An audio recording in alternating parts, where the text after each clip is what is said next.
आगे बढ़ाया जाए। मैं दूसरी बात कहती हूँ सभामुख महोदय कि पूरे संसद पे की मर्यादा पे और उसके सार्वभौम सत्ता पे आक्रमण हुआ है, इसलिए ऐसे हेट स्पीच को संसद के रिकॉर्ड से हटाया जाए। जब तक ये संसद का रिकॉर्ड पे बना रहेगा, इस देश में विभाजन की दरार वहीं से शुरू होगी, क्योंकि यहां पर अगर ये संसद के सार्वभौम सत्ता पे, संसद में ही जासूस कहने की बात की जाती है, संसद में दादागिरी चलाने की बात की जाती है, सभामुख महोदय, ये सिर्फ किसी माननीय पे नहीं, ये पूरे संसद पे आक्रमण है। सभामुख महोदय, मैं क्षमा चाहती हूं कि हमारे माननीय जी भी संसद का वक्तव्य पढ़ के अपना वक्तव्य देती हैं या मीडिया में जो प्रायोजित ढंग से वक्तव्य आता है उसको कहती हैं। मैंने कहा है भारत और चीन दोनों देश के साथ संवाद करके बात आगे बढ़ाई जाए, और थोड़ी देर के बाद मीडिया ने भारत लाई न सुधी कनो नक्शा बनाउने ये कहा कि प्रायोजित किया। उन्होंने भी उसी मंतव्य को पढ़ा है, सुना है, और उसके बाद अपनी धारणा व्यक्त करती हैं। कम से कम हम लोग सभासद लोग जब बोलते हैं तो वस्तुगत तथ्य और प्रमाण के आधार पे बोलें। जब बाहर के जनता की हल्ला होती है, उसी के हल्ला में हम लोग जाएंगे तो हम लोग देश का नेतृत्व कैसे करेंगे।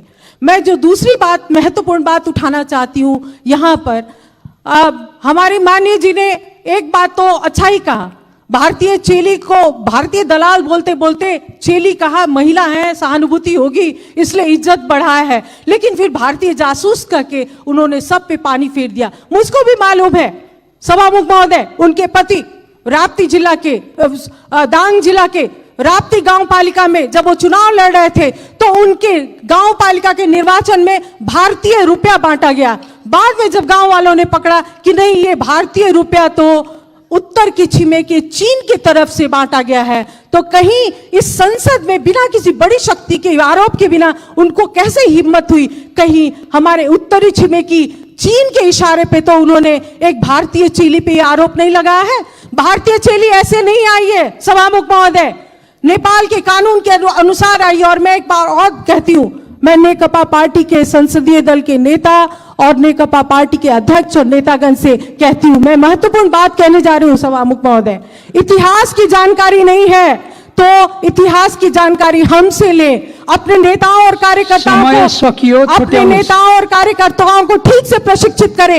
हिंदी का नेपाल में क्या स्थान है और हिंदी का यहाँ पे क्या संबंध है वो उनको बताएं, ताकि उनका रगत नहीं उबले।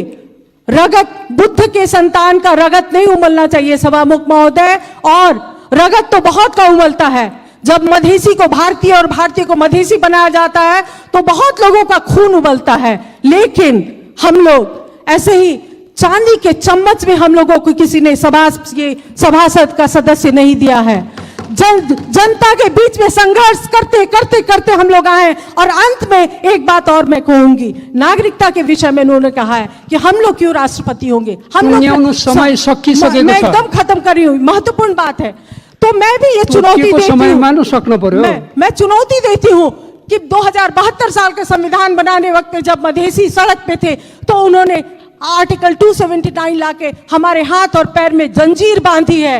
जंजीर जब तक रहेगी तो हमारा संघर्ष रहेगा, और हिम्मत है तो वो जंजीर को हटाइए और तब हम साथ मिलकर नेपाल बनाएंगे, नहीं तो ये बात तो चलती रहेगी सभामुख महोदय। मैं फिर से कहती हूँ कि इसको सभामुख महोदय रिकॉर्ड से हटाया जाए। मैं ये मांग करती हूँ, जब तक इसके बारे में ये घृणा का स्पीच इसको रिकॉर्ड से नहीं हटाया जाएगा, मैं क्षमा चाहती हूँ, हम लोग संसद को ठीक से सुचारू रूप से आगे बढ़ने में देने में असमर्थ हैं सभामुख महोदय।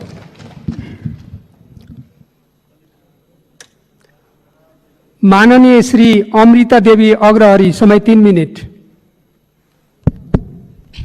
सम्मानीय सभामुख महोदय, 19 गते के पार्लियामेंट के बैठक में जिस तरह हमारे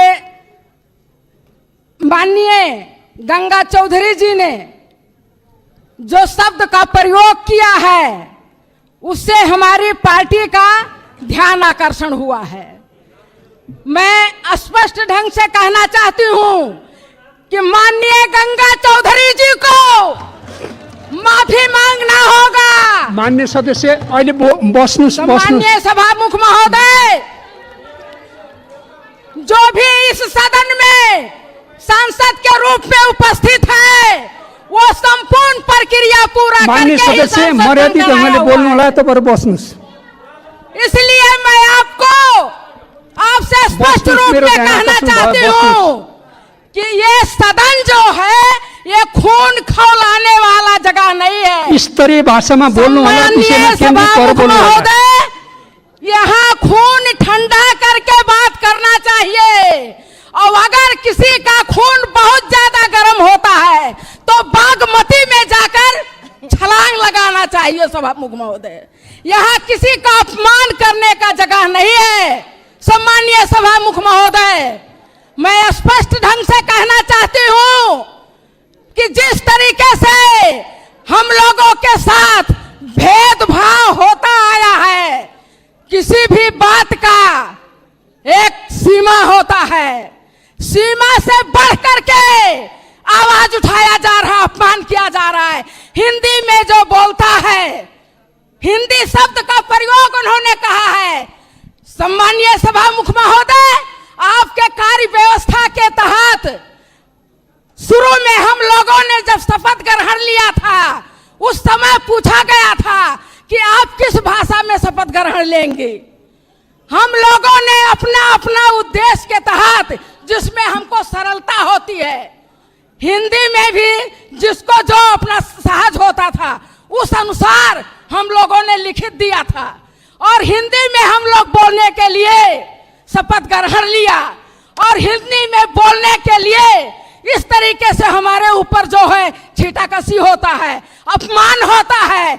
हम ये कहना चाहते हैं सभामुख महोदय कि हिंदी बोलने से कोई हिंदुस्तानी नहीं होता, अंग्रेजी बोलने से कोई ब्रिटिश का नागरिक नहीं होता।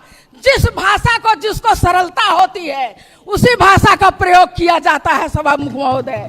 इसलिए मैं आप लोगों से कहना चाहती हूँ, इस सदन से कहना चाहती हूँ, अगर इस देश में कोई सच्चा राष्ट्रवादी है तो वो मदेशिया है, क्योंकि मदेश ही देश के चारों तरफ, तीन तरफ मदेशी का बसोबास है, जहां पे आज तक 1 इंच भी जगह मदेशियों के रखवाली के तहत